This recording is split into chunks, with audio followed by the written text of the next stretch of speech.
Welcome to episode 1 of Verbally Challenged with HarikenBx. Let's get right to it.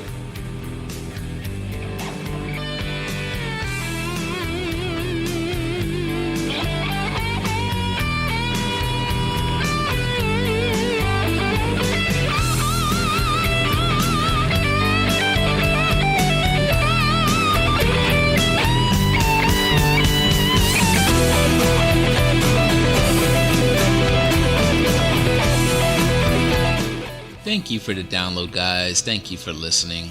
Really appreciate it. This is episode 1 of Verbally Challenged, a new endeavor that I'm embarking on. A podcast for me, basically. A peek into my life and my experiences and just the things that I kind of want to talk about from week to week. The topics are going to range for a wide variety of things, and some things you might be interested in, some not. But hopefully you enjoy what you hear and you take the journey with me, no matter what I'm talking about.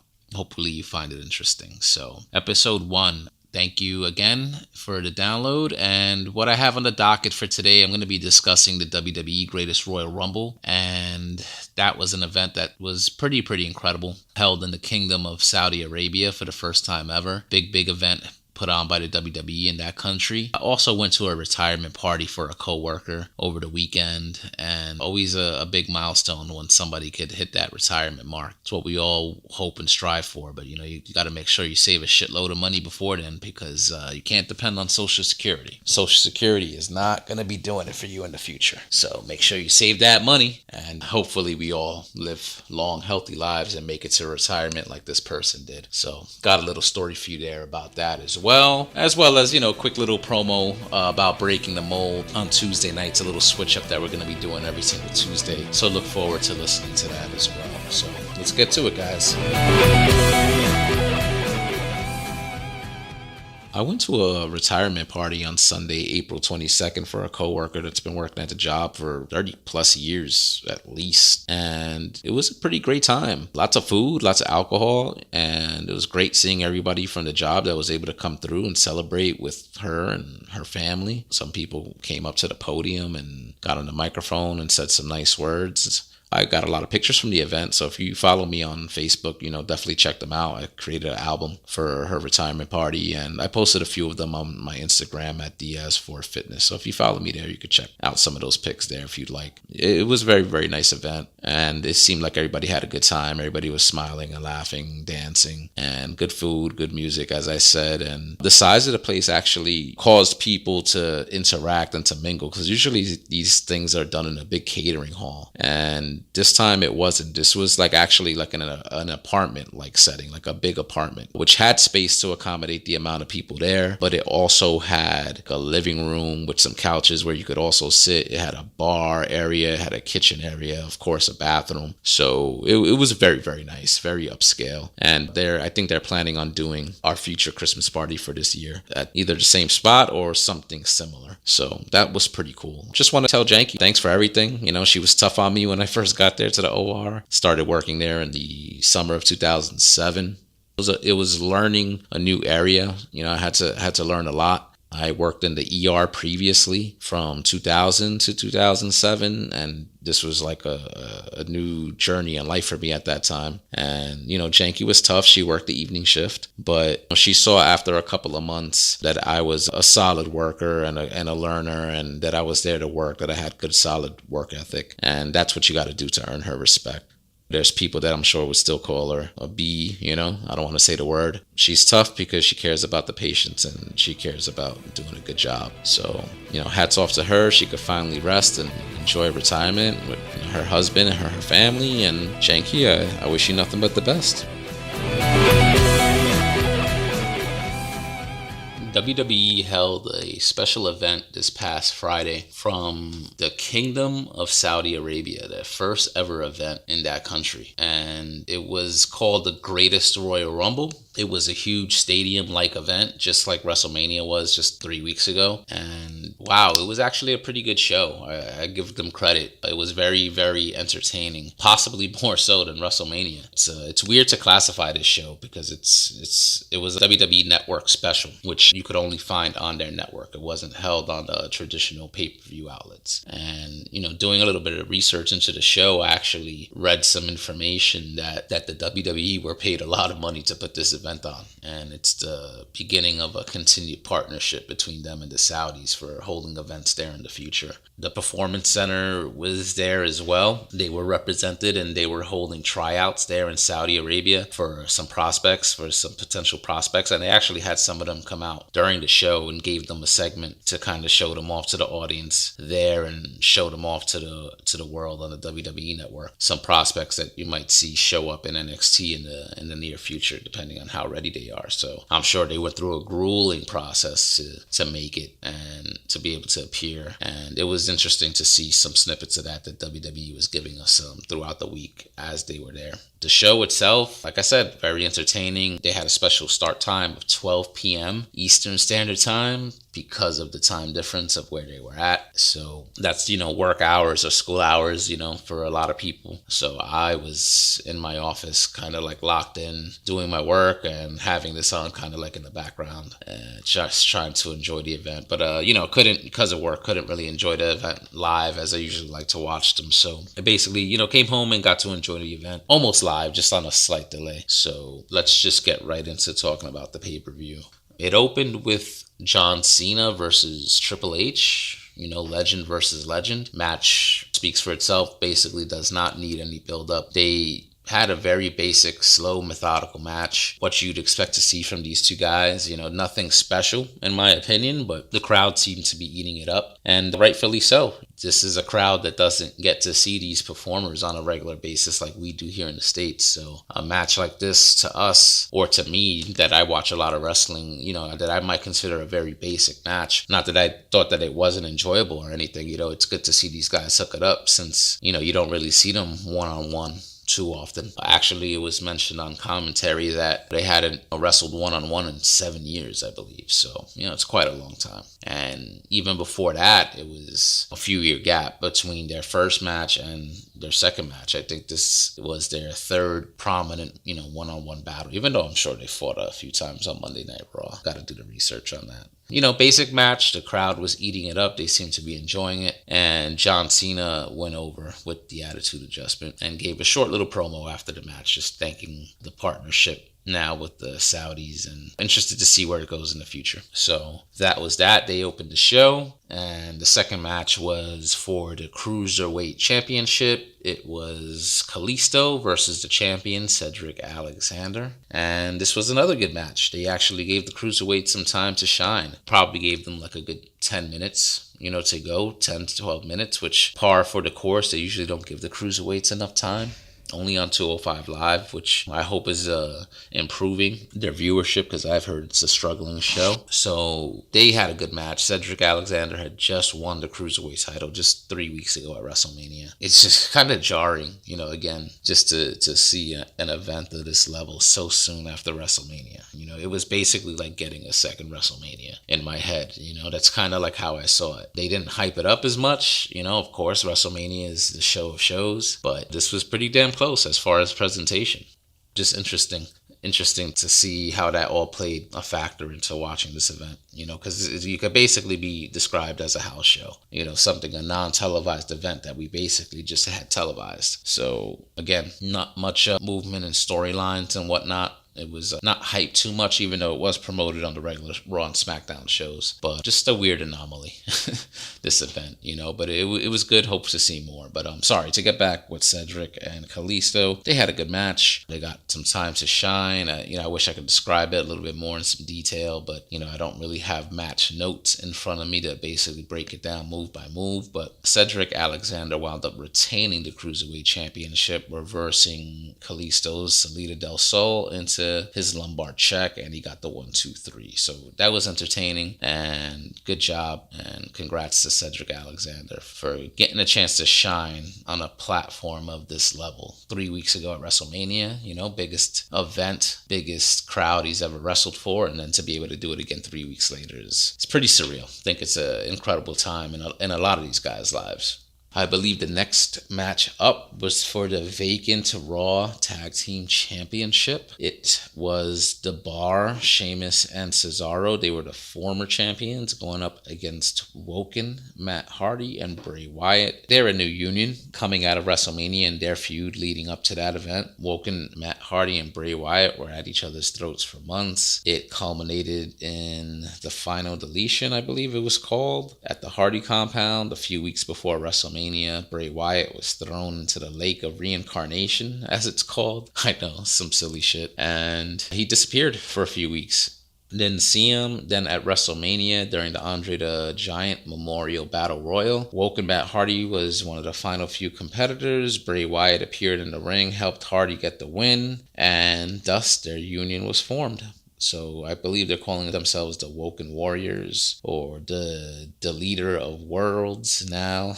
A play on each of their individual taglines. So pretty interesting. The Raw Tag Team Championship had to be vacated because the Bar were the previous champions and they wrestled Braun Strowman and a 10-year-old kid at WrestleMania. The storyline was that Braun Strowman needed a partner to be able to compete for the tag titles, and he wound up picking out a kid from the audience, and he demolished the Bar by himself, and him and the 10-year-old kid, Nicholas, as they were calling him, won the Raw Tag Team Championships.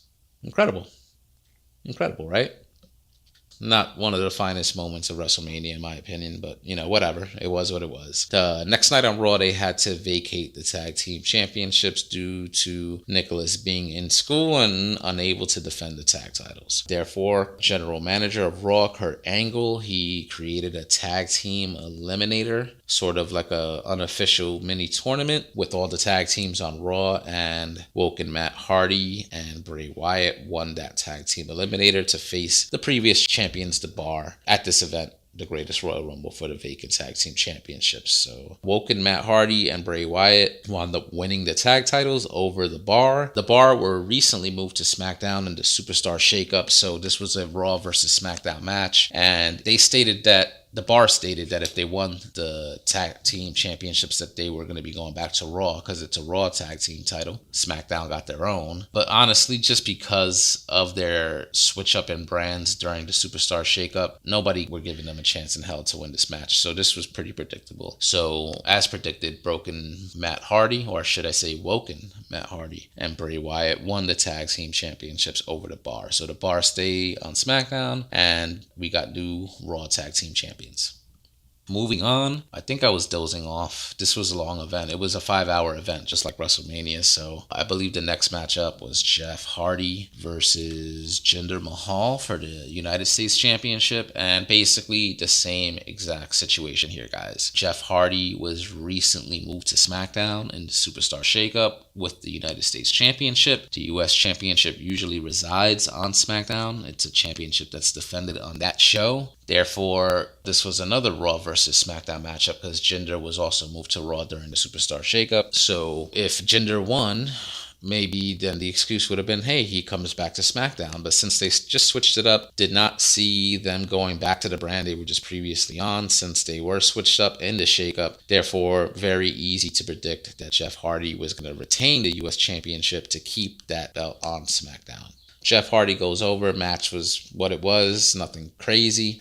Jinder fucked up, even though he's improved a lot over the past year or so, especially, after his championship reign on SmackDown. He botched a Whisper in the Wind that totally whiffed, and he sold it like he got hit. So whatever, it is what it is. Jeff Hardy retains the US Championship over Jinder Mahal. Let's see, I think the next match up was the SmackDown Tag Team Championships. So that's the Usos versus, I hate this name, the Bludgeon Brothers. Such a horrible fucking name. But Harper Harper and Rowan, formerly of the Wyatt family, are the SmackDown Tag Team Champions. They won those belts at WrestleMania in a triple threat tag team title match with the Usos. They're the previous champions and also the New Day. So this was a championship rematch, basically, with the Usos facing the Bludgeon Brothers. And this match didn't get a whole lot of time. It was physical, but it was quick. And basically, the Bludgeon Brothers dominated. The Usos got some offense. I'm not going to say they didn't. They're probably the best tag team going in the WWE today. But they've had a run,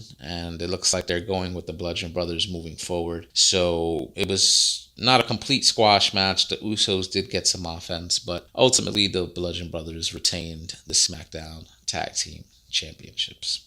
We had a Intercontinental Championship Fatal 4-Way Ladder Match featuring the champion Seth Rollins, Samoa Joe, Finn Balor, and who's the other guy? Going blank right now.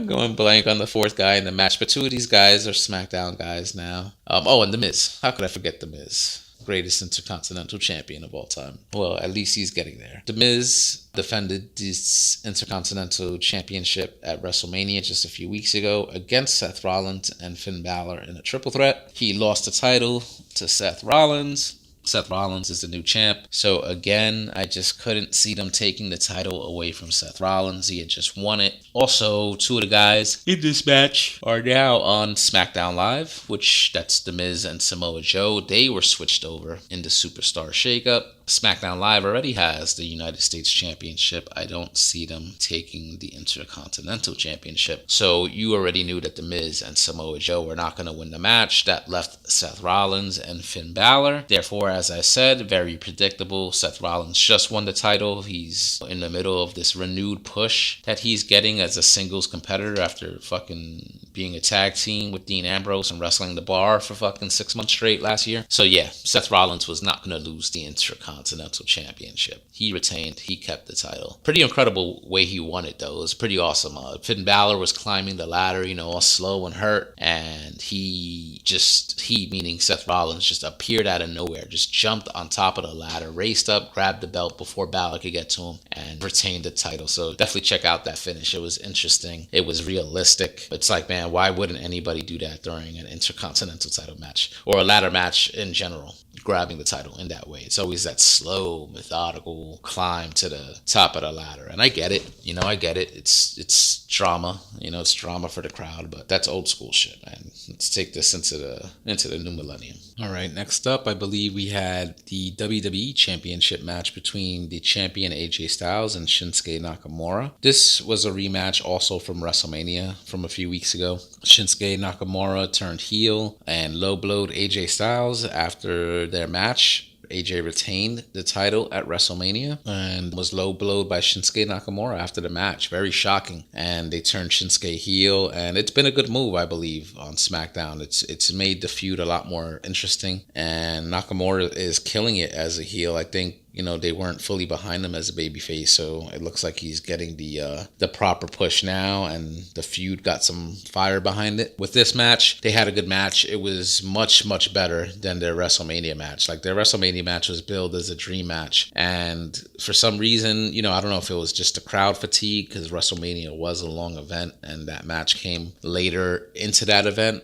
After seeing, so many good matches previously, you get burned out. So, the match seemed, even though I'm not saying it was a bad match by any means, but it was just a little bit slow. And even some fans in the audience were chanting boring during it, which, I don't agree. But it definitely wasn't what you expected. The ending was phenomenal, pun intended. And AJ retained, as I said. So this led up to this rematch. Since Shinsuke was heel, they kept the feud going, and much, much better. The pace was much quicker in this match than their WrestleMania match, and just due to the intensity and the fire of the match, they wound up fighting to a double countout. So the feud does continue. AJ did get the upper hand on Shinsuke. He was getting in a lot of offense, brawling on the outside, and just interested to see where they keep going with this feud. I think that was the right call. Even though, sometimes you do want to see a winner and a loser. If Shinsuke would have lost this match, he would have been done. He lost at WrestleMania. If he would have lost here, feud over. There would have been no reason for him to continue to get a shot at the championship storyline wise. So it makes sense. And if AJ Styles lost, they could have ran with Shinsuke with the belt and have AJ chase him. But it looks like they didn't want to end AJ Styles' title reign just yet. And it's been a great reign for AJ Styles. So AJ keeps the belt, double count out, title does not change hands, and the feud will continue.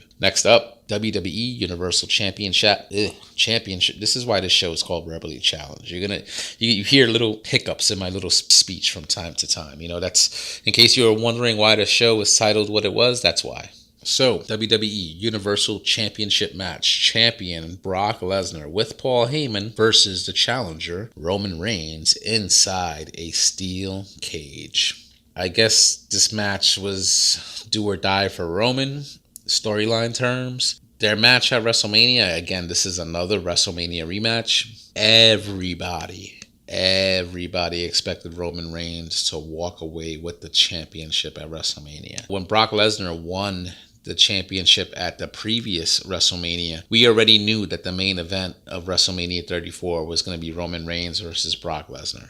The rumors were out there. We already kind of knew it, and we saw it coming. Then all throughout the year, as Lesnar retained the title due to his limited schedule, Roman Reigns won the Elimination Chamber match in February. It set up the main event for WrestleMania, and we all expected Roman Reigns to take his rightful place on top of the WWE mountain. And did that happen? It did not.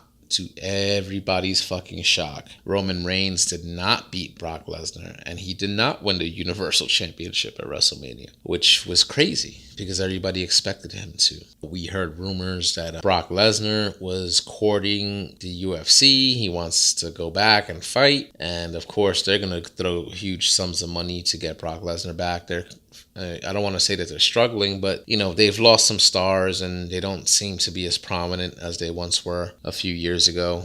So I'm sure Dana White would love to get a performer like Brock Lesnar back in the fold. So this was interesting because, as we've said, they've built up Roman. Roman's been the guy for the past 4 years that they've been pushing. And last time these guys hooked up at WrestleMania 31, Roman, he was getting his ass beat in the match, but it was built up. They were the WrestleMania main event for the championship, and that match was interrupted by Seth Rollins running in and cashing in his Money in the Bank. So, finally, years later, Roman Reigns gets his rematch with the Beast, Brock Lesnar, and he doesn't win. He doesn't win the big one, as everybody expected. Everybody thought he was going to get crowned finally, and he didn't. They let Lesnar retain the title. So apparently we learned after the fact that Lesnar has re-signed with the WWE with a very lucrative contract. I think it's a short-term deal.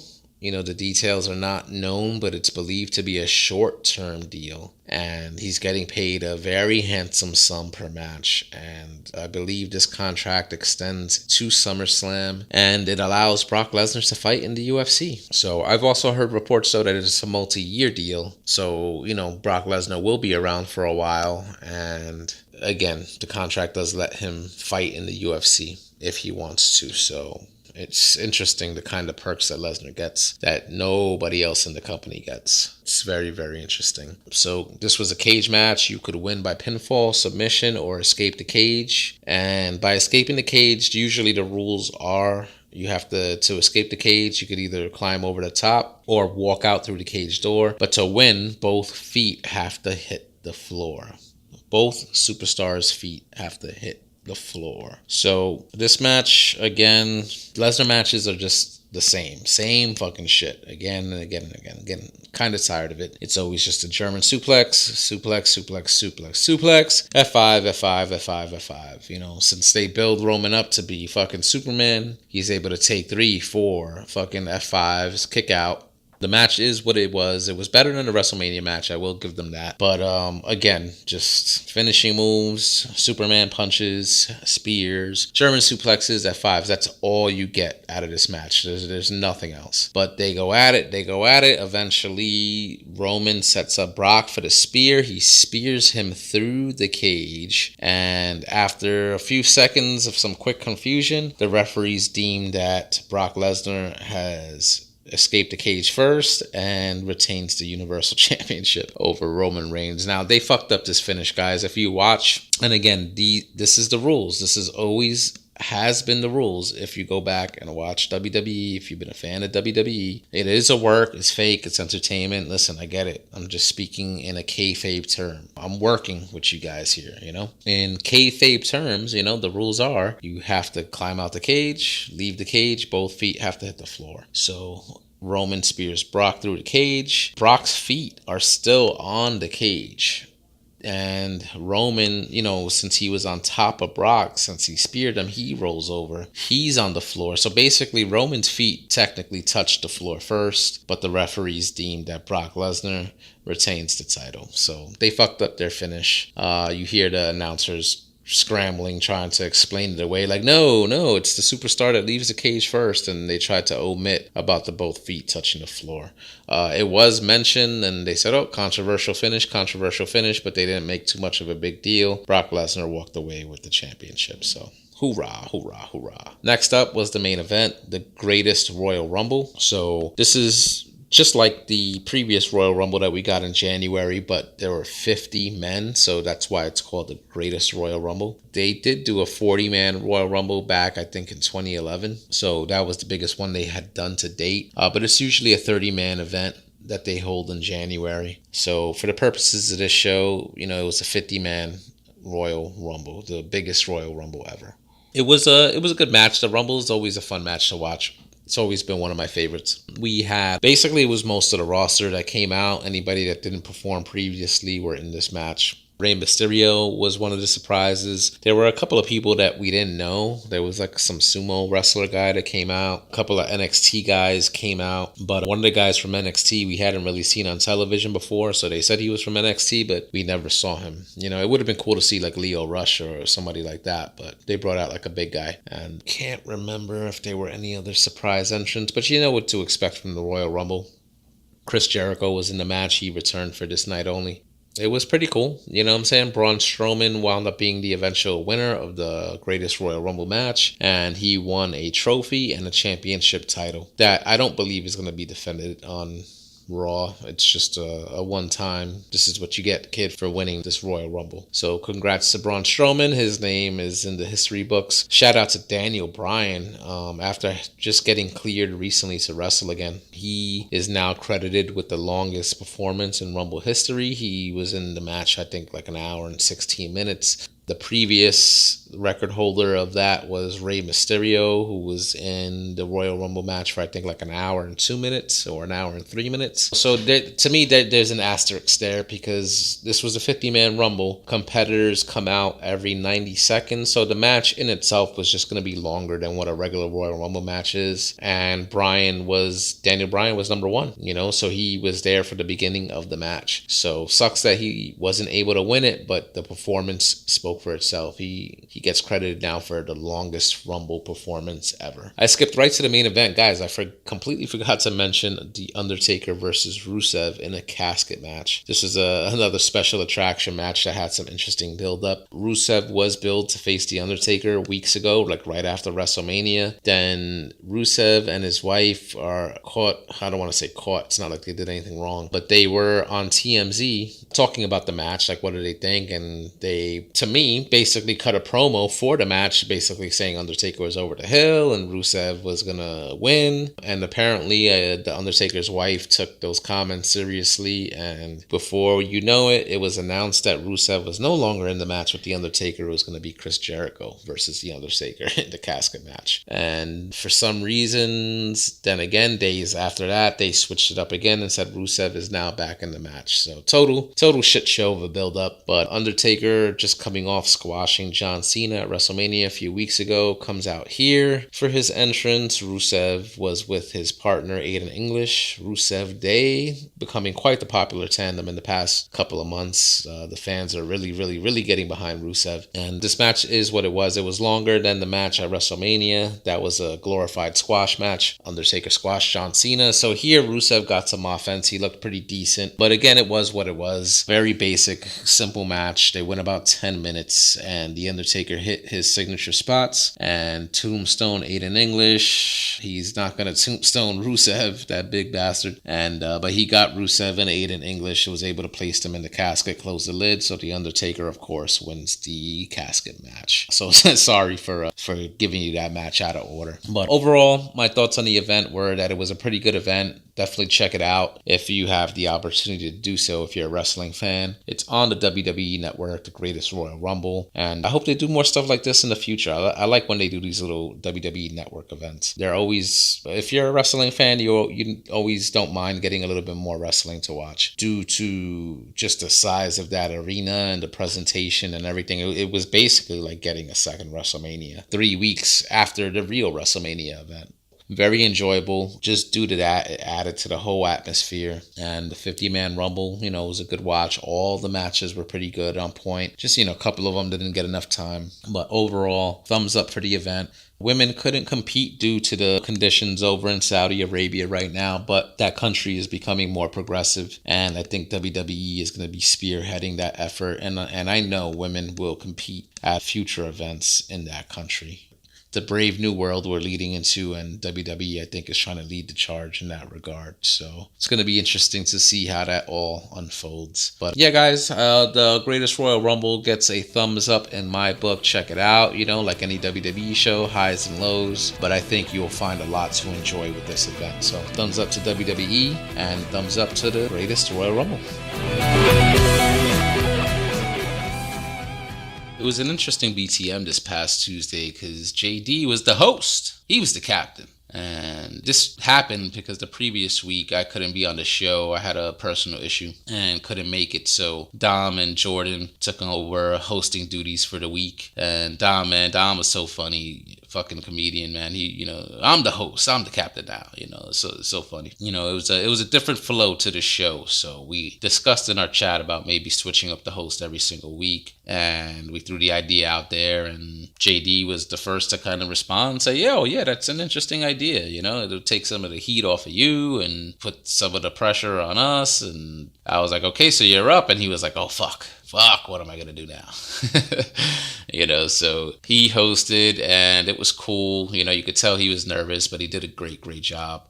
So listen back to the show if you haven't done so already. And the next rotating host up will be G Money. He'll be hosting Breaking the Mold this coming Tuesday, so please check it out. And I'm going to give you some extra incentive. Victory Saber 77 from Plastic Fanatics will be joining us on Tuesday for the very first time on Breaking the Mold. So very, very, very excited to have James on the show. We're going to be discussing Avengers Infinity War, so please, if you haven't seen the movie, we will be discussing spoilers. We'll be discussing the film. So if you haven't seen the movie, we're just giving you fair warning that spoilers will be discussed on the show. So please check it out. I'm sure most people have seen it already. This was like a movie event, 10 years in the making. I'm going to be talking about it more in a little bit, but definitely check out Breaking the Mold with G Money as the host and featuring Victory Saber 77 as the special guest. All right, check it out. G Money's the host. He's the captain now.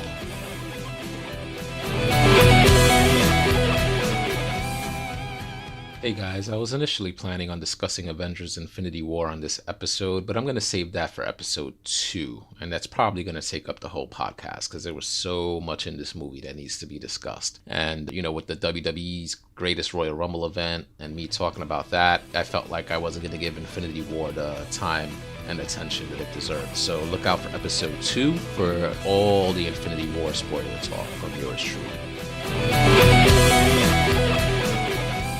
So I think that's going to do it for episode 1 of Verbally Challenged. I want to thank everybody that took the time to download and listen. Really, really appreciate it. And I'll be working on the next episode immediately. Hopefully you guys like what you've heard. And as I said, this show will change and evolve as time moves on, as I kind of figure out what this thing will become and what you guys want it to be. I will take what you guys have to say into consideration. But I have to approach this show basically like I have to approach it as if it's something that's just for me, and hopefully it's something that I will enjoy listening to. And if I enjoy listening to it, hopefully that translates to others. I know it's not going to be everybody's cup of tea, and not everybody's going to enjoy it, but it is what it is. And I'm doing this for myself. And like I said, hopefully you guys enjoyed a sneak peek in my life and into the things that I enjoy. Before we head out, just a little bit of business. Skullfest is coming up this coming weekend. So really, really excited to see Bobby and the family and to see the rest of the guys. It's always special to get an invite to an event like this. And I'm really looking forward to it. I'm going to be driving down with Energon Addict. And I think I'll probably be staying in Pinkerton's house. So,